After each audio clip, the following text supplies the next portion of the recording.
and today I am reviewing Yale Repertory Theater's production of The Far Country, written by Lloyd Hsu and directed by Ralph B. Pena, running through May 18th at the Yale Repertory Theater at 1120 Chapel Street in New Haven, Connecticut. Don't let the success of this channel be a far and distant land. Become a patron on my Patreon page where you can, for as little as $1 a month, help support this channel and my classic cinema podcast, Yesterday's Matinee. Thank you to my current patrons, especially my Neo and Hamilton tier patrons, and welcome to my new ones. The United States has a variety of sins that have stained its flag over its near 250 years of existence, not least of these being the Chinese Exclusion Act of 1882.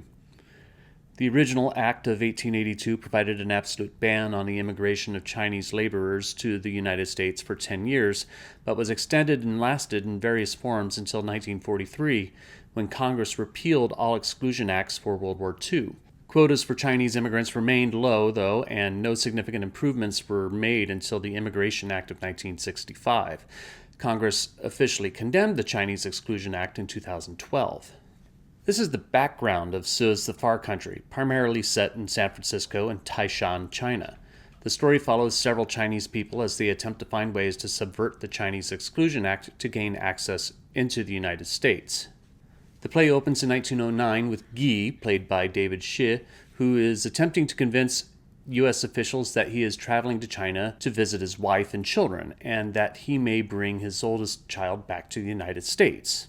In reality, Guy is an extortionist who uses the plight of fellow Chinese to get them to indenture themselves to his employers in exchange for false documents and training for gaining access into the U.S.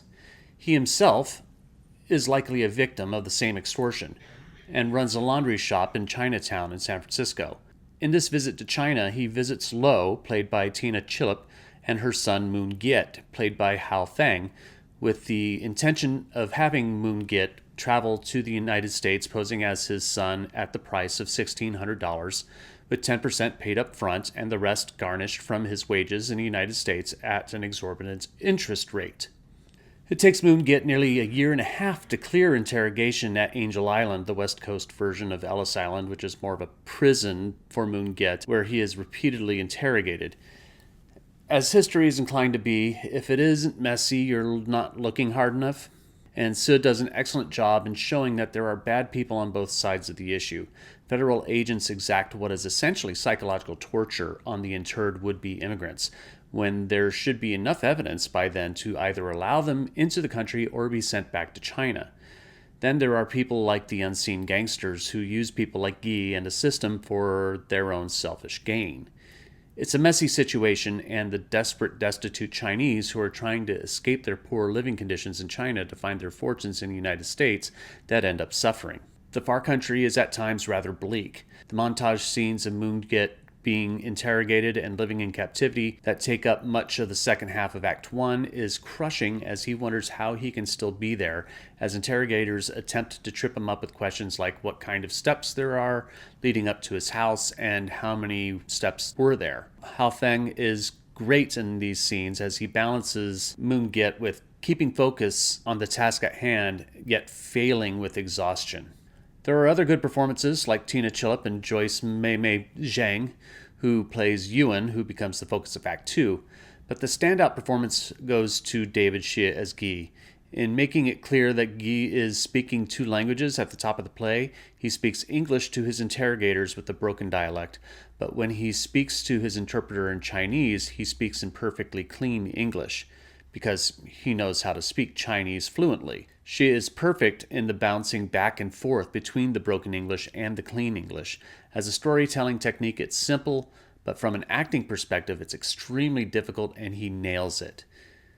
If there's a real issue with The Far Country, is that it just sort of ends. We get a lengthy monologue by Yuan, excellently performed by Joyce Mei Shang, speaking to Guy about remembering the past and passing down the knowledge of the events that happened, but it all feels a little incomplete, like maybe Moon Giet, who was such a focal point in the first half, being involved in the conversation, as he is so much a part of how the play gets to where it is in this moment, which could round out the conclusion a bit more.